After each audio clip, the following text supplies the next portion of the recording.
ఏంటే దేవుటి వాగ్దానం దెయ్యపు శక్తికిని జయించవలిత్కు దేవుటి శక్తి మనకి కావాలి. ఎపిసీలికిన పుస్తకము 6వ అధ్యాయము 11వ వచనము.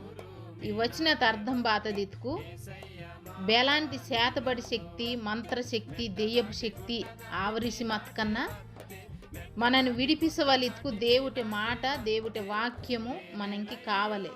దేవుటి వాక్యత మందని శక్తి మీమిని శాతబడి శక్తి నుండి, దెయ్యని శక్తి నుండి విడిపిసితే ఆ వాక్యతిని మీ లోపల తాసి మున్నెడు కత్కు మీ పిల్లంకి, మీ కుటుంబత్కి అందరికీ ఆ వాక్యం తోడు మంచి నడిపిసితే